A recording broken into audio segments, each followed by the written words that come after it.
बिस्मिल्लाहिर्रहमानिर्रहीम। मैं हूं आपका मेज़बान उस्मान आफाक और हमारा दीनी मसाइल का सवाल और जवाब का सिलसिला जारी है। एक सवाल आया है कि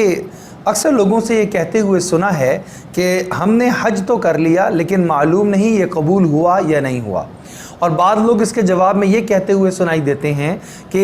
देख लो कि अगर हज करने के बाद हाजी साहब वापस आने के बाद अगर इबादात की तरफ मुतवज्जे हो गए हैं और नेक आमाल की तरफ मुतवज्जे हो गए हैं तो उनका हज मकबूल है, वरना उनका हज मशकूक है और उनका हज गैर मकबूल है। तो इसका जवाब सुन लीजिए। असल में हज बैतुल्लाह एक ऐसी ही इबादत है कि अल हज्जु यहदिमु मा काना क़ब्ला, हज अपने से पहले किए गए गुनाहों को बिल्कुल ख़त्म कर देता है और साफ़ कर देता है।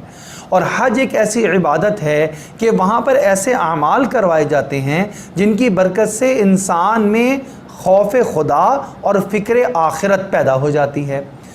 अब हमारे हज मकबूल की ज़ाहिरन तो कोई निशानी मौजूद नहीं है, यानी ऐसा नहीं है कि हमें कोई सनद मिल जाए। हम जिस तरह कोई डिग्री हासिल करते हैं तो कोई सनद मिल जाती है, हम एमए पास करते हैं, हम पीएचडी करते हैं तो सनद मिल जाती है, हम पास होते हैं किसी इम्तिहान में तो हमें नतीजा और रिज़ल्ट मिल जाता है। अहकामात में इस तरह का कोई नतीजा, कोई रिज़ल्ट या कोई सनद अल्लाह रब्बुल इज़्ज़त की तरफ से अता हमें होती हुई नज़र नहीं आती,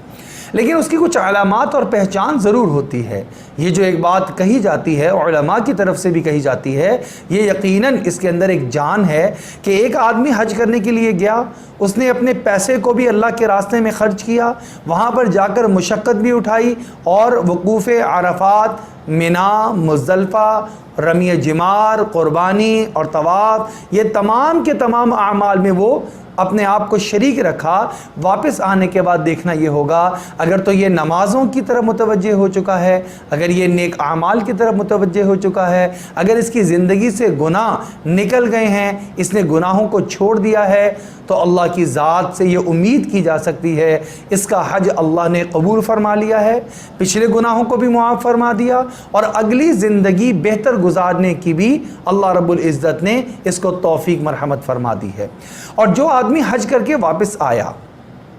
अगर पहले नमाज नहीं अदा करता था तो अब भी नमाज नहीं अदा कर रहा बल्कि छोड़ रहा है, रोज़े की अभी भी पाबंदी नहीं करता, लोगों के हुकूक अभी भी उसी तरीके से मार देता है जिस तरह हज पे जाने से पहले की आदत थी, बल्कि बाज़ औक़ात तो लोग इससे ज़्यादा